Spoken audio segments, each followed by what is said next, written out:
আজকের পর্বে আপনারা দেখতে পারবেন যে সুধা আমার বড় নাথ বৌমা দেখতে এক হলেও মানুষটা একেবারে অন্য। উনি রুক্মিণী, যাকে অসম্মান করে বাড়ি থেকে তাড়িয়ে দিয়েছিলেন, এটা সেই সুধাময়ী কোনোভাবে হতেই পারে না।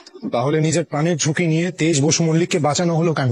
কিছুদিন পরেই আমাদের আশীর্বাদ, আর নেক্সট মান্থে আমাদের বিয়ে। তোরিতা, এই মেয়েটা পুরো এটুলির মতো আমার ভাইয়ের সাথে আটকে আছে। সুধা এলে না, আমি সব বলবো ওর ব্যাপারে। তারা কি ব্যাপার রুক্মিণী, আপনার চোখে জল কেন? তেজ বেকারির সাথে আপনার কোনো পুরনো সম্পর্ক আছে বুঝি? কই কাঁদছি, আমার আমার চোখে মনে হয় কিছু পড়ে গিয়েছিল। আর কতদিন তুই সত্যিটা আড়াল করবি? আমাকে আপনি আবার কেন বিরক্ত করছেন? না দিদি, আমি আপনাকে অনেকবার বলেছি আমি আপনার দিদি নই। মিথ্যে বলছিস তুই। আমি তোকে লুকিয়ে চুলের মাঝখানে সিঁদুর পড়তে দেখেছি। কেন সিঁদুর পড়িস তুই? সবাইকে তুই বলে বেড়াস যে তুই একজন সিঙ্গেল মাদার। এই সিঁদুরটা কার জন্য বল? কি বলছেন আপনি? আর কত আড়াল করবি তুই? হ্যাঁ, আমার কাছে কিন্তু প্রমাণ আছে। শিলিগুড়িগামী বাস অ্যাক্সিডেন্টে 53 জন প্যাসেঞ্জার ছিল, 48 জন মারা গেছে, আর বেঁচে ছিল মাত্র 5 জন। আজকের জন্য এই ছিল আপডেট।